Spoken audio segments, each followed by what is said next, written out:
7:21 en el territorio continental ecuatoriano, buscando la verdad y abogando por la unidad nacional en pro de la paz y la seguridad en el Ecuador.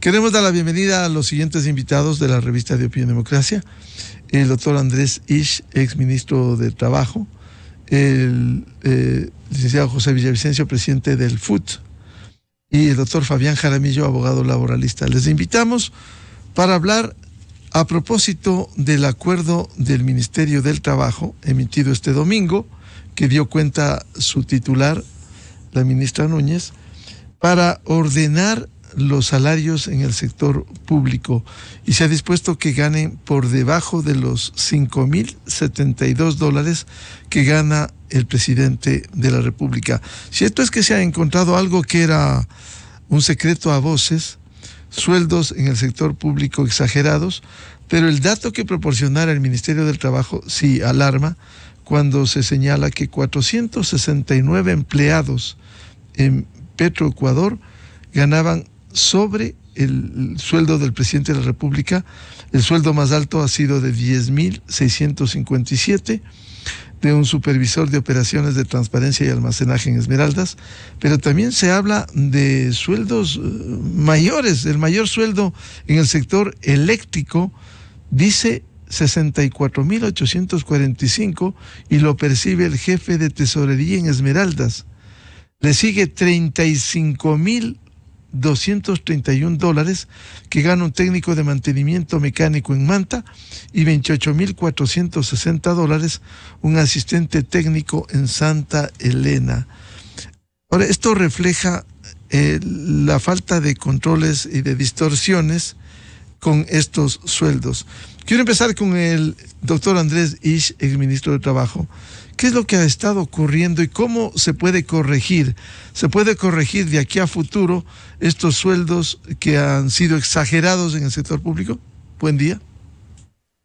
Hola Miguel, buenos días. Muchas gracias por la invitación. Un saludo cariñoso a Fabián y a José. Me gustó verlos también después de algún tiempo. Creo que tenemos un problema serio, Miguel, que pasa no solamente por el monto de las remuneraciones. Sin duda, algunos de los casos que han sido presentados son casos abusivos. No solamente en el gobierno central, en los gobiernos seccionales también nos encontramos con algunos casos similares. Pero sobre todo, me parece que el problema principal pasa alrededor de las priorizaciones del uso de los recursos públicos. Los recursos públicos deberían ser utilizados para, uno, proveer de servicios de calidad a los ciudadanos, y dos, ayudar a que el aparato se mueva, ¿no es cierto? A que la economía se mueva, que se pueda generar empleo en el sector privado, que se pueda dinamizar una serie de relaciones que permitan a los ecuatorianos tener mayores ingresos y mejor calidad de vida. Cuando esos recursos se utilizan en otras cosas y no en aquellas que permiten dar servicios adecuados o que permiten dinamizar la economía, tenemos un desperdicio de recursos que es realmente grave. Porque lo que estamos haciendo es quitándole dinero a alguien que sí lo necesita. Las remuneraciones excesivas o el gasto innecesario le están quitando dinero al paciente, le están quitando dinero al niño que se tiene que educar, le están quitando dinero a la persona, al campesino que necesita una obra de vialidad para poder sacar sus productos. Y eso es algo que se repite y se ha repetido desde hace muchísimo tiempo. Por lo tanto, yo creo que el acuerdo ministerial tiene una intención muy positiva. Creo que va a ser mucho más complicada la aplicación que el anuncio, porque habrá que revisar caso por caso primero el tipo de contrato que tienen. Hay algunos que tienen estabilidad, hay algunos casos también preocupantes, y creo que deberemos hablarlo después, de contratos colectivos que han sido suscritos sin cumplir con las condiciones que establece la ley. Y en otros casos, además, habrá que identificar si es que en ciertos puestos clave no se necesita tener excepciones para poder garantizar precisamente el contar con los profesionales que puedan asegurar esos servicios de calidad. Habrán puestos sumamente técnicos en ciertos lugares del Estado donde sí se necesitan tener excepciones. Pero nuevamente, el problema más grave es de la masa salarial en total. La cantidad de recursos que se utilizan sin generar agregadores de valor es muy grande, y allí debería estar la principal discusión. Doctor Isch, ¿por qué cree que es complicada la aplicación de este acuerdo ministerial? Por lo que decía Miguel, habrán algunos casos que estén amparados, ya sea por un contrato colectivo o de funcionarios que tengan ya una estabilidad ganada y por lo tanto la terminación o la modificación de ese contrato no va a ser fácil. Hay casos en los que yo creo que el ministerio debería entrar en un proceso de análisis y después actuar sobre la nulidad de algunos contratos colectivos. Por ejemplo, el caso de CNEL es un caso que me parece muy indignante. Se firmó un contrato colectivo, si no me equivoco, en el año 2021, que generó un hueco enorme a la institución y al Estado, sin tener informes del Ministerio de Finanzas, sin tener un respaldo a ese gasto. Y probablemente algunos de los ejemplos que ha dado la ministra están alineados precisamente alrededor de ese contrato. A ver, un ejemplo, doctor Ish, por ejemplo, si se liquida a quien trabaja en la tesorería de Esmeraldas, como citamos en CNEL, y que gana 64.845, y hagamos un ejemplo al azar, y ha trabajado 10 años, habría que liquidarle con, si son 10 años, por $64.000, más de $600.000, más del 0.25% como determina la norma. Es decir, ¿se llevaría $1 millón aproximadamente? Si es que esos números presentados son correctos, y nuevamente aquí tenemos dos problemas. Tenemos un problema de la abusiva estabilidad establecida en ciertos contratos que va muy por encima de lo que tienen la gran mayoría de trabajadores ecuatorianos, inclusive en el sector público. Y por otro lado, los montos de las remuneraciones, que en algunos casos son absolutamente injustificables. Entonces, nuevamente, ese es dinero que se le está quitando aquí. A las personas que necesitan tener un servicio de energía eléctrica que no lo tienen todavía, es dinero que se le está quitando a la posibilidad de renovar infraestructura, de ser más eficientes, de tener energía más barata. Siempre detrás de un gasto injustificado del Estado hay perdedores. Y normalmente los perdedores son las personas que más lo necesitan, las personas que más necesitan del Estado y de ese servicio que no se puede dar por la falta de recursos. Bienvenido al presidente del FUT, José Villavicencio. ¿Cómo mira usted este acuerdo ministerial para tratar de ordenar los sueldos en el sector público? Buen día. Miguel, Andrés y Fabián, un gusto poderles saludar a nombre de nuestra central sindical UGT y en calidad de presidente de turno del PUD. Yo quiero partir por un elemento. Creo que hay que tomar en cuenta las normas que rigen a la persona trabajadora, sea servidor público o trabajador en el sector público. Tenemos los LOSET, tenemos Código del Trabajo y tenemos obviamente la famosa Ley de Empresas Públicas. En esa línea me parece que es importante partir que el 99.9% de servidores públicos tienen congelados los sueldos por más de 10 años en nuestro país. Y quienes están regidos bajo el Código del Trabajo, en la misma línea, de acuerdo al famoso acuerdo ministerial que está vigente desde el 2015. Y digo esto, Miguel, porque me parece que se quiere satanizar de que los servidores públicos y los trabajadores tenemos sueldos dorados, y me parece que eso no debe ser el mensaje. El 99.9% tiene los sueldos congelados en este país por más de 10 años. Ahora bien, era secreto a voces estos sueldos exagerados de algunos sectores. Y a mí me parece que aquí hay que determinar no solo a quién está recibiendo ese sueldo, sino a los cómplices. Porque, por ejemplo, a los gerentes, a los tesoreros de alguna institución, ¿quién los designa? No los designa el pueblo, no los designa los trabajadores, los designa el Estado ecuatoriano. Y entonces tienen que responder las autoridades anteriores porque ellos los designan. Un tercer aspecto.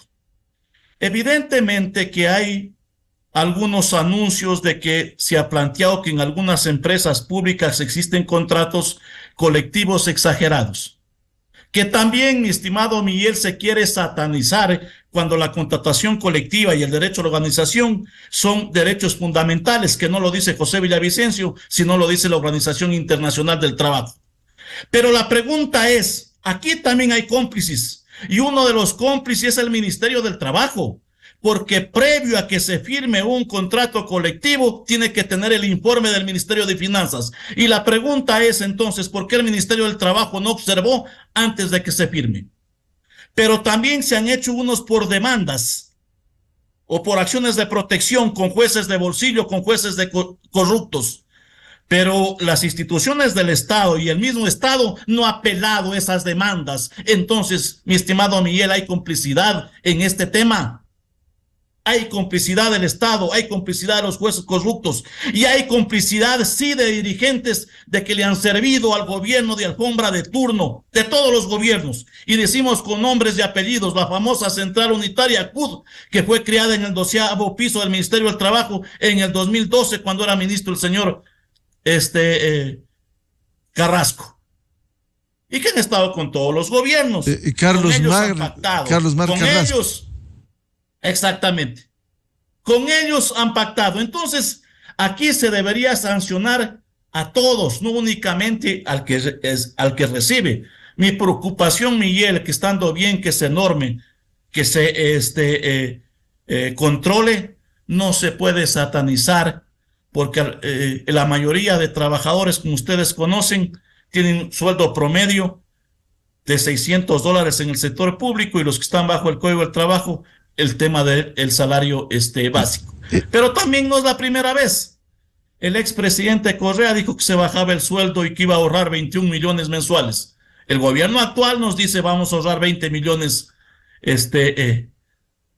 mensuales. Entonces, ya no es la primera vez. Además, nosotros, a lo menos el Frente Unitario de los Trabajadores, en el 2015 presentamos un proyecto de ley a la Asamblea que nadie debería ganar más allá de los 10 salarios básicos del sector privado. Sin embargo, la respuesta del entonces prófugo de la justicia en la actualidad nos dijo, si quieren aplicar eso, ganen las elecciones. Así que esto no es de reciente, esto ya se viene de varios años atrás. Y obviamente hay complicidad del mismo Estado ecuatoriano. Claro, señor presidente del FUD, quizás no ha habido contradicción en el manejo de las políticas salariales. Por un lado, estos contratos colectivos que han sido señalados como onerosos, y podríamos citar desde hace más de 30 años en Petroecuador, casi con el respeto que se merecen los trabajadores. Si fallece el trabajador, viene el hijo, esté o no esté preparado. Igual ha ocurrido esas distorsiones en el sector eléctrico. Sin embargo, de esos contratos admitidos por la autoridad laboral, ¿hay que respetar ese tipo de contratos colectivos? Mire, yo creo que hay que sancionar a los que dieron paso a esos contratos que están por fuera de la ley. Porque Andrés y Fabián conocen que las personas de confianza o los que tienen contrato eventual ocasional por obra a destajo, que les exime el artículo 14 del Código del Trabajo, no son parte de la contratación colectiva. Ejemplo, el gerente de una empresa no es parte, y entonces sorprende de que un gerente tenga un sueldo alto, pero más, y también tenga los beneficios de la contratación colectiva. ¿Por qué le dieron paso a eso si es que la ley no lo permite? Por eso digo, mi estimado Miguel, hay complicidad del Estado, hay complicidad del Ministerio del Trabajo, porque obviamente la ley es clara. Y por eso yo digo, revisemos los contratos del 99.9% de los trabajadores. Siguen teniendo, Miguel, en algunos municipios el salario básico, 460 de sueldo, pero además nosotros tenemos un acuerdo ministerial MDT 2015-054 que establece 9 denominaciones de puestos, partiendo de 561, y que es la última escala de denominación de puesto, $906. Y obviamente en Galápagos 1812. Y que este mismo acuerdo, Miguel, habla que solo se puede incrementar anualmente $30.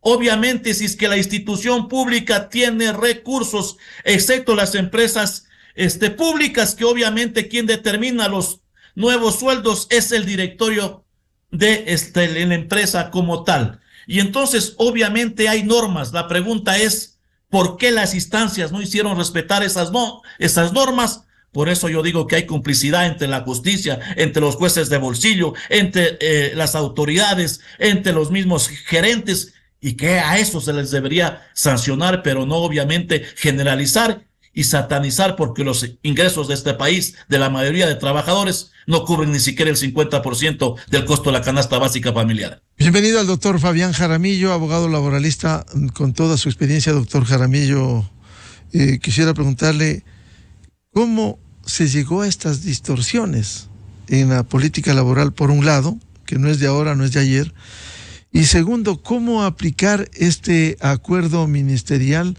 que ha sido emitido y anunciado el domingo último de control, de regulación de las remuneraciones en el sector público. Buen día, doctor Jaramillo. Buenos días, Miguel. Buenos días, Andrés y José.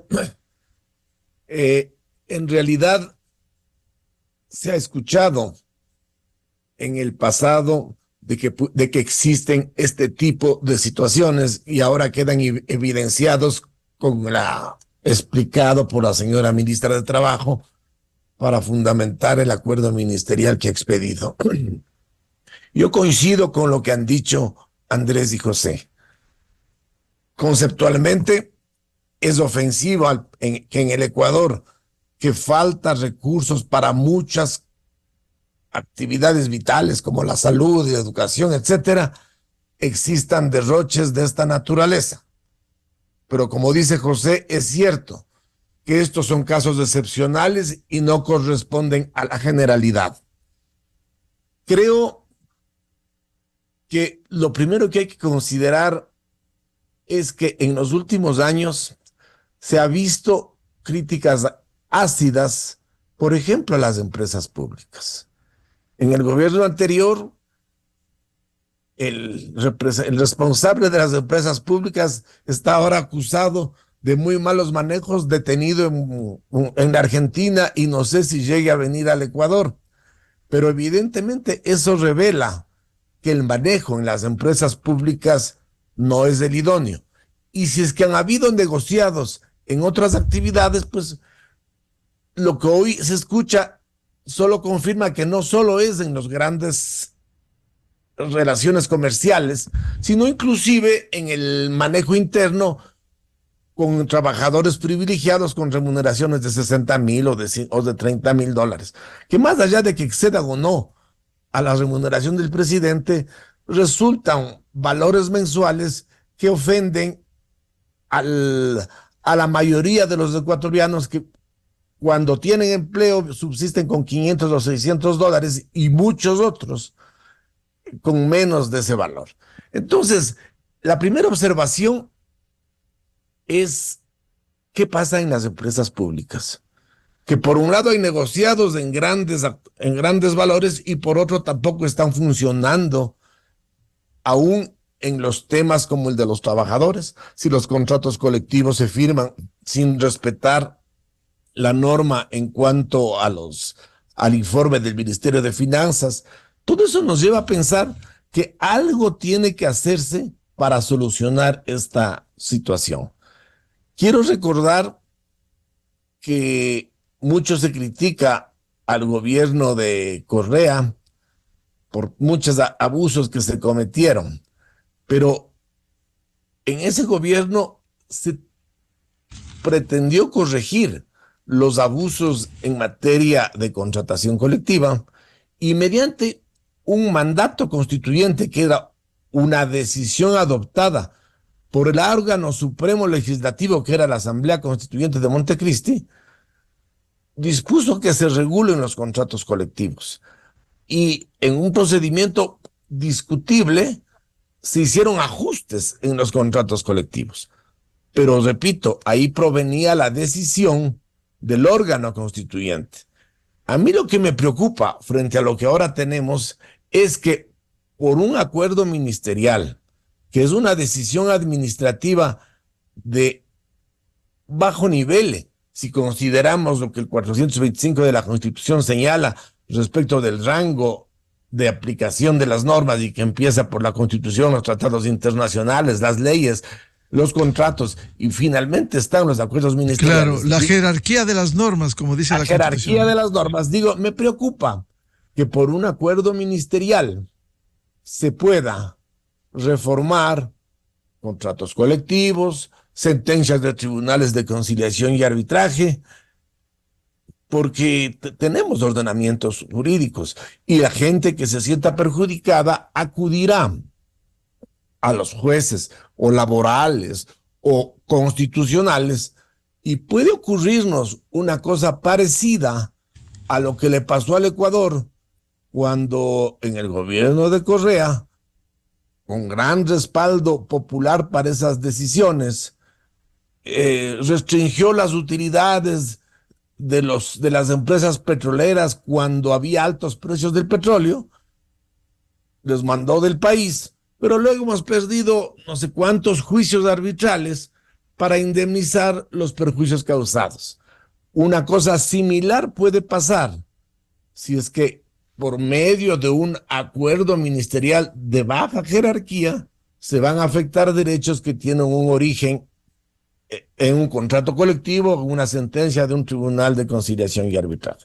En definitiva, me alarma lo que está pasando. Creo que tiene que ponerse una solución a esto, y quizás uno de los puntos que tiene que analizarse, y sin que esto sea ser privatizador, es considerar si tienen sentido o no las empresas públicas. Las empresas públicas nos hacen creer que es el patrimonio del Estado y que eso nos conviene, pero la administración que se da a las empresas públicas es tan mala que, por ejemplo, no es empresa pública, pero por ejemplo el Seguro Social tiene que acabar contratando a los privados las prestaciones médicas porque supuestamente es más barato contratar la prestación médica de diálisis con empresas privadas que manejarlas directamente en el IES. Entonces, creo que hay que hacer un análisis un poco más profundo de la solución al asunto. Es gravísimo lo que pasa. Veamos hasta dónde se llega con el acuerdo ministerial, pero creo que el debate debe ir más profundamente a la raíz de los problemas para encontrar soluciones, que no es entregarle al sector privado simplemente todas las actividades, pero sí tratar de encontrar un manejo más responsable. La política no nos ha demostrado que sea la mejor manera, que ha implementado las mejores formas de manejar nuestros recursos. Doctor Jaramillo, complejo resulta el tema, pero ¿qué tipo de solución podría haber para enfrentar estas distorsiones que ha habido en el manejo de los salarios en el sector público? Tendría que hacerse analizando la casuística.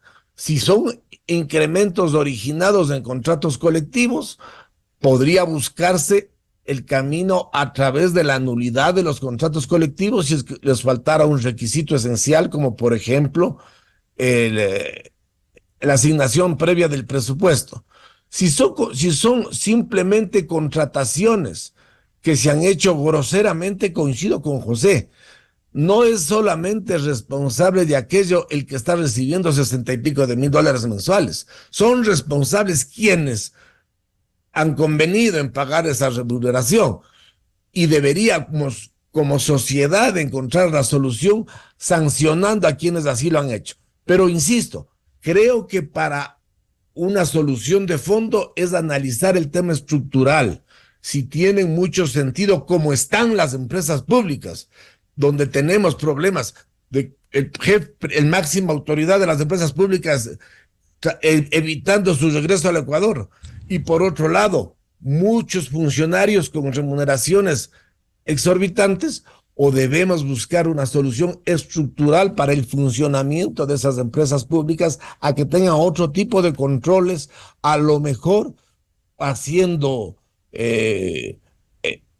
sociedades de economía mixta, donde se defiendan los intereses del Estado, pero se maneje con un poco más de responsabilidad, porque yo estoy dudando de que la política garantice ese manejo responsable. Doctor Andrés, de su experiencia por su paso por el Ministerio del Trabajo, sí sería bueno primero tener claro entre lo que se gana en el sector público y el sector privado. Y quiero citar esto como premisa. Por ejemplo, en Japón desde hace más de 30 años se suben los salarios por producción y productividad. Es decir, en el sector privado más se produce, más ganancias se genera, hay derecho a exigir mejores ingresos. No se está tergiversando en el sector público porque simplemente a través de contratos colectivos admitidos por la autoridad laboral, la empresa del Estado en la época de bonanza Petroecuador, más ingresos, mayores salarios en el sector público, mejores sueldos que el resto, y amparándose en muchos casos en los contratos colectivos, por legítimos que sean. Quizás eso no distorsiona, incluso se ha llegado a acciones constitucionales para reivindicar los derechos, incluso se habla de la vulneración de derechos. ¿Cómo corregir esto? Yo les doy toda la razón a José y a Fabián, Miguel. José hacía un recuento, creo que muy preciso, de la cantidad de actores que están involucrados en estos abusos. Hay contratos que son suscritos después de acciones de protección, donde jueces de alquiler terminan dando autorizaciones muy por fuera de la ley. Hay poco control de autoridades públicas, en otros casos hay complicidad de autoridades públicas. Es sumamente complejo el estar encima de tantos procesos cuando las máximas autoridades, sobre todo de las empresas públicas y de los organismos que son descentralizados, no tienen o la competencia, me refiero a la capacidad personal, ¿no es cierto?, estar encima, o el interés y la ética para hacerlo. Recuerdo que con José pasábamos largas horas revisando un montón de procesos que estaban bloqueados por la burocracia, sin ninguna razón, y que no le generaban un solo centavo de costo adicional al Estado, y tratando de que esos procesos se evacúen. Y por otro lado teníamos estos grandes contratos, enormes contratos que pasaban por debajo de la mesa y se firmaban sin ninguna autorización por ejemplo, de finanzas. Entonces, creo que lo primero es sanear de alguna manera las cabezas. No podemos tener instituciones que funcionen bien si desde las cabezas no hay ejemplo, control y autoridad para que se cumpla con la ley. Pero creo que también hay un problema muy grave, Miguel, alrededor del tamaño del Estado. Tenemos un Estado con 460,000 empleados solamente en el sector central. Tenemos cerca de 700, 800 millones de dólares en remuneraciones en las empresas públicas. Aquí Fabián topaba un tema sumamente importante. Se necesitan todas esas empresas públicas. ¿Cuántas de esas empresas públicas le están generando algo al Estado? ¿Cuánta de esa plata no le serviría más a alguno de los ministerios, por ejemplo, que sí tienen que dar una atención primaria y urgente, por ejemplo, en salud? ¿Por qué no se prioriza de esa manera y se entran en modelos en los cuales se pueda delegar ciertas competencias para tener mejores servicios a costos más bajos y que ese dinero del Estado esté bien resguardado? Y quiero poner un par de ejemplos para que vean lo grave que es esto. Si queremos crear trabajo en el Ecuador, necesitamos lograr que crezca la economía. No hay otra forma. Más allá del diseño de la política laboral, del tipo de modalidades contractuales, de las condiciones.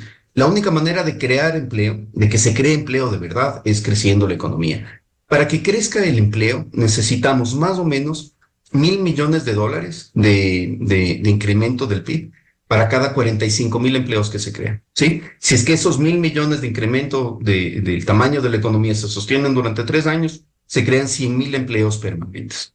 Bueno, solamente en remuneraciones del jerárquico superior y de los procesos adquisitivos, es decir, aquellos que no generan valor en las empresas públicas, estamos gastándonos 1/3 de ese valor. Si es que el Estado invierte en vivienda o invierte en vialidad, $1,000 millones, es decir, 3 veces, ¿no es cierto?, lo que se gasta solamente en el jerárquico superior de las empresas públicas, crearíamos alrededor de 60,000 empleos permanentes, sin contar con todos los beneficios para los ciudadanos que reciben esos servicios. Entonces, quiero volver a lo de fondo, que es cómo vamos a asegurar la calidad del gasto público, porque no solamente los temas puntuales de abuso que hemos visto o los sueldos exorbitantes de ciertos funcionarios, sino ¿hacia dónde van los recursos? ¿Qué tanto tiene que hacer el Estado administrando empresas públicas que quiebran, administrando empresas públicas que no le generan un centavo al presupuesto general del Estado y solamente le chupan recursos y que no le están dando un buen servicio a los ecuatorianos? Ahí, nuevamente, es un diseño completo el que hay que corregir.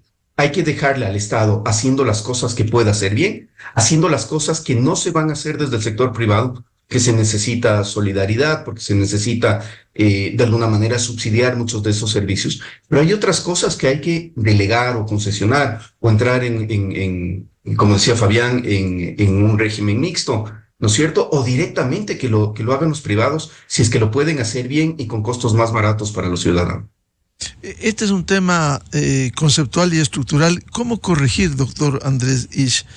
Porque como bien usted señalaba, resultados malos. Y ha habido empresas casuísticas, lo que se ha dicho. La empresa de TAME perdía, era una carga para el Estado. O CNT, la empresa de telecomunicaciones, que no da resultados óptimos, como ocurre con otros operadores en manos privadas. Resultados malos y mejores salarios. O sea, ¿cómo compatibilizar entre lo que ingresa y lo que egresa?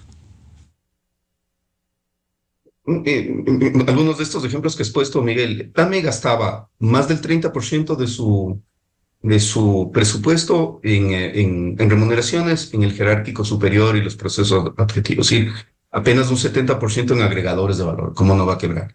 CNT, en la era digital, es una empresa que ya tiene patrimonio negativo por malos manejos y por un gasto irresponsable y lejos de hacérselo de cualquier forma eficiente. Y así podemos ir viendo varios, ¿no? Select me parece que tiene cerca del 40% de su gasto de nómina en el jerárquico superior. Entonces, aquí hay un montón de gente que se está enriqueciendo y son los ecuatorianos de a pie los que sufren las consecuencias de esos malos manejos. Yo creo que lo más importante y lo primero es simplificar. Es que nosotros no simplificamos trámites, es que no simplificamos un montón de regulaciones que no tienen razón de ser, manteniendo las que sí se necesitan. Pero si no simplificamos muchas de estos pasos, de estos puestos, de estas condicionantes impuestos por la burocracia, se van a tener que mantener. Yo prefiero 1000 veces tener simplificados trámites y dejar de tener que pagar en muchos procesos adjetivos a funcionarios que lo único que hacen es complicar las cosas y usar esa plata para pagar más médicos, para pagar más maestros. Creo que eso es algo en lo que podríamos acordar la gran mayoría de ecuatorianos, pero hay que entrar con responsabilidad y con decisión, corregir muchos de esos procesos que se tienen en el Estado y sobre todo en las empresas públicas.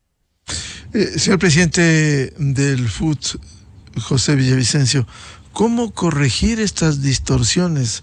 Aquí hay responsabilidad de todos los sectores. Por cierto, indudablemente las autoridades, el Estado, el Ministerio del Trabajo, pero también la permisividad para tener ese tipo de contratos colectivos en esas condiciones. Me parece que es importante primero revisar la situación de cada empresa pública y la misma situación de los que tienen un ingreso sobre el tema del jerárquico superior y la situación de los trabajadores. Porque yo ratifico, si hacemos una investigación, el 99.9% ni siquiera tiene un ingreso de lo que dice el 054, prece que la empresa pública fija su remuneración, el directorio de cada empresa. Segundo, ¿cómo cambiamos, Miguel, y ecuatorianos? Obviamente, si no hay un cambio estructural del fondo, la realidad no va a cambiar. Mientras siga una justicia con jueces de bolsillos corrompidos, esta realidad no va a cambiar. Yo decía al principal representante, el señor Richard Gómez de la CUD, que ha pactado estos famosos contratos con jueces de bolsillo y los mismos gerentes y otras autoridades más. Permítame, los mismos jueces José. lo metieron por la ventana al Consejo Directivo del IES. Exactamente, es el mismo señor Richard Gómez que es vocal del Consejo Directivo del IES. Pero por supuesto, pues. Y entonces hay una complicidad, Miguel, por eso yo digo que hay una complicidad, pues, y no se puede satanizar, y no se puede generalizar, porque si bien es cierto, como decía el doctor Fabián, a través del 1701 en el 2009, si no me falla la memoria, se quiso normalizar, pero ya vino el mensaje, hay privilegios. ¿Cómo se eliminó la alimentación de los servidores públicos en todo el país, diciendo que en la asamblea les pagaban $8 un almuerzo? ¿Por qué no normalizaron en ese sector y no perjudicaron a todos los servidores públicos del país? Y entonces el problema está que cuando se generaliza el tema, entonces, mientras exista una justicia con jueces corrompidos, mientras existan instituciones, obviamente que con autoridades que no vayan a servir, y no servirse de las mismas, esta realidad no va a cambiar. Porque claro, se nos dice, lo que pasa es que lo público no sirve. Pero ya tuvimos un presidente que vino del sector privado, de la banca, y ya tenemos, creo que, el principal ejemplo y resultado. Y hoy tenemos otro similar que desde nuestro punto de vista, cara nueva, pero más de lo mismo. Yo tengo mi punto de vista sobre el tema de Tame, por ejemplo. Sí, había actos de corrupción, había que sancionar, había que cambiar. Pero el problema es que se eliminó Tame y ahora tenemos los ecuatorianos, las aerolíneas que conocemos, que creo que no hace falta nombrar, con pasajes más caros que irse de Quito a Manta, que irse de Quito a los Estados Unidos. Y entonces, obviamente, hay que ver toda esa situación, porque claro, nos dicen lo público no sirve, y claro, varias instituciones públicas han estado dirigidas por gerentes que han venido del sector privado. Entonces, cuando se denunciaba que en nuestro país se estableció una cadena de corrupción en todas las instancias, no nos equivocamos. Hay que recordarle al país que el señor Yal fue destituido por tener jueces corruptos, jueces de bolsillo, que ahora quieren lavarse las manos y quieren decir que ellos no son los responsables, cuando esto ha venido desde el 2010 en adelante. Y claro, secreto a voz. Yo tengo una preocupación, Miguel, Andrés y Fabián y ecuatorianos, que estas medidas, desde mi punto de vista, no dejan de ser medidas populistas previa a una consulta popular, porque obviamente el gobierno ya está decayendo frente al tema de implementar el contrato por horas y el retorno del contrato a plazo fijo, que son instrumentos que ya estuvieron en el país y que no resolvieron el desempleo. Y entonces, como estamos a días, de mi punto de vista, no deja de ser una medida populista. Y entonces, obviamente, hay que revisar, porque ya lo decía Fabián, hay normas, constitución, convenios internacionales, leyes orgánicas, leyes ordinarias, etcétera. Y hay que revisar caso por caso. Este funcionario de Esmeraldas tiene nombramiento, es parte de una contratación colectiva, que yo lo dudo, sería inaceptable que tenga ese ingreso a través de una contratación colectiva, porque eso no sucede. Y entonces, si tiene nombramiento a través de un acuerdo ministerial, le pueden reducir sus ingresos. Yo creo que Fabián nos va a decir no, porque es inconstitucional, ¿no es cierto? Y entonces hay que revisar y sancionar a quienes le hicieron ese contrato y en qué condiciones.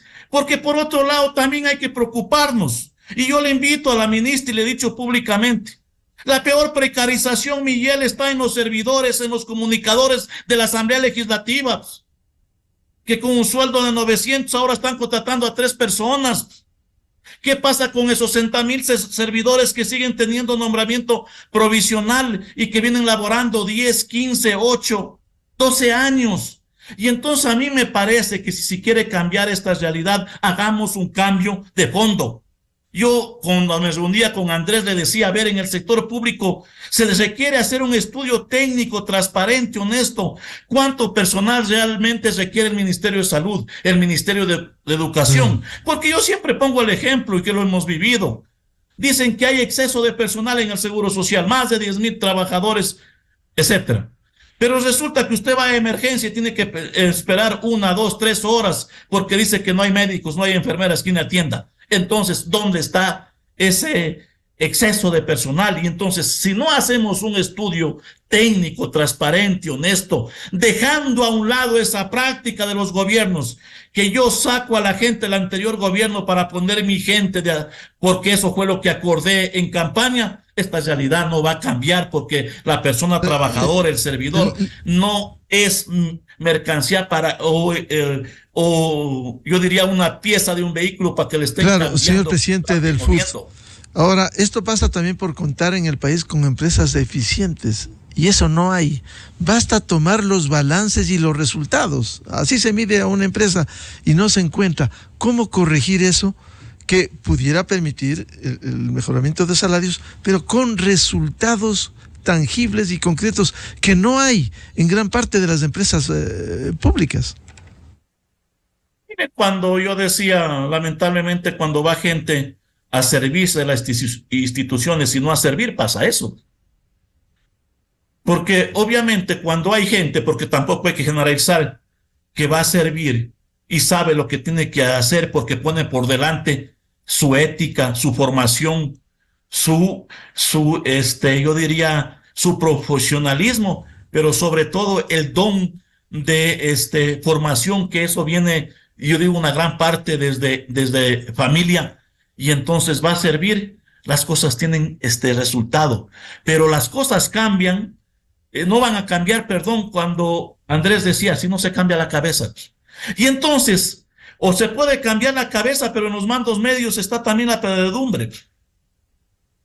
Y entonces, si no hacemos un cambio estructural y si no sacamos a las mafias, a los corruptos de las instituciones que lamentablemente existen, esta realidad no va a cambiar.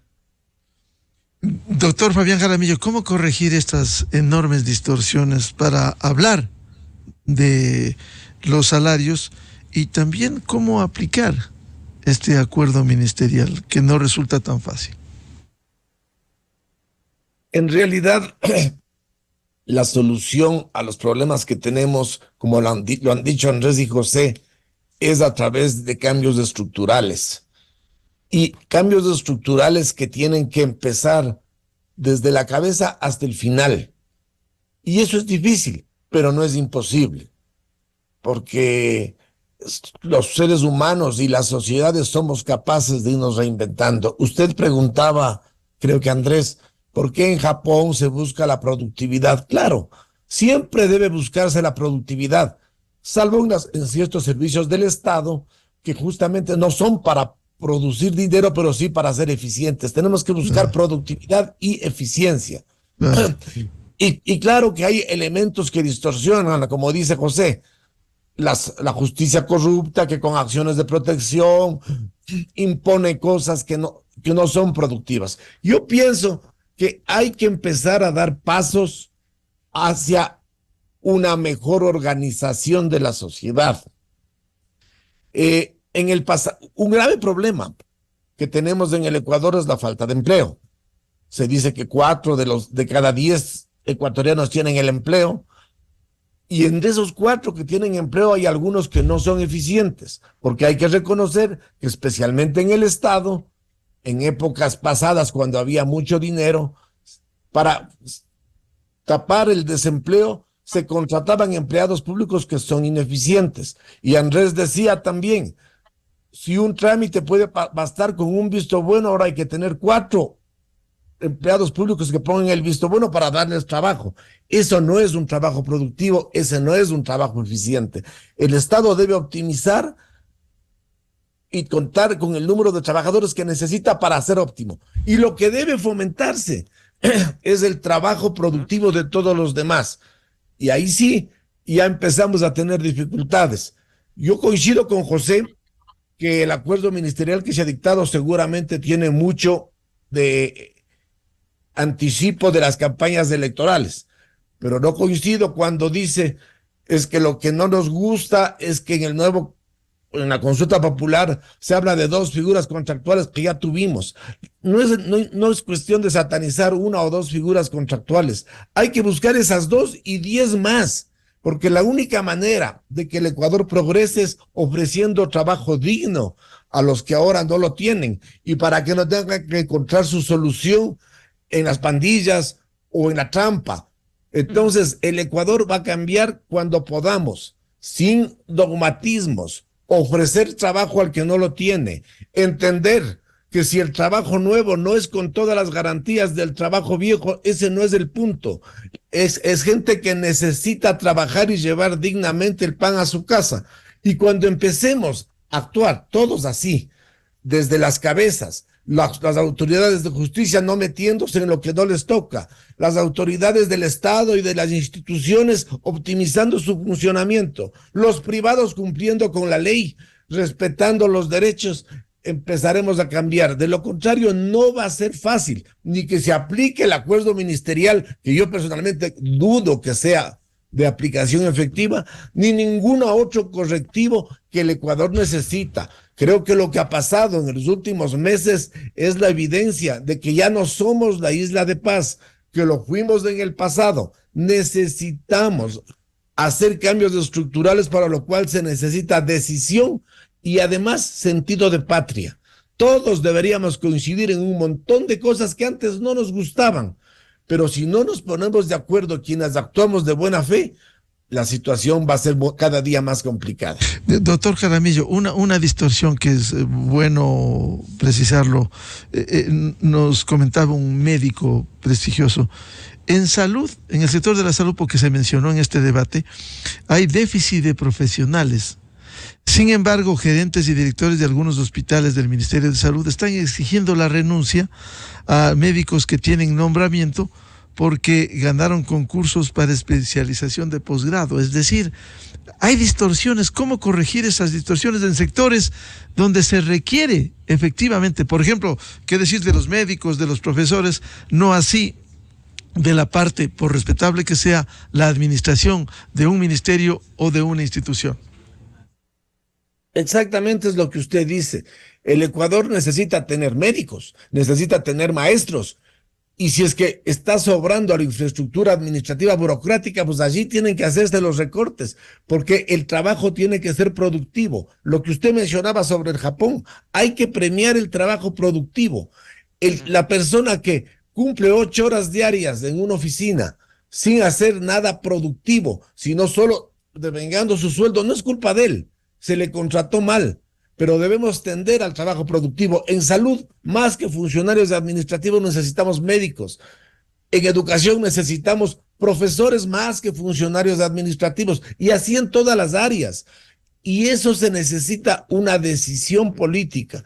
Quizás la consulta y luego las elecciones del próximo año marquen un camino para que las cosas cambien, porque lo que nos está pasando en estos últimos meses es un serio llamado de atención para que dejemos el fanatismo, el dogmatismo o simplemente las posiciones cerradas, que abramos la cabeza y acordemos con todos los que de buena voluntad tienen el afán de hacer un Ecuador mejor para nuestros hijos, en mi caso ya casi para los nietos.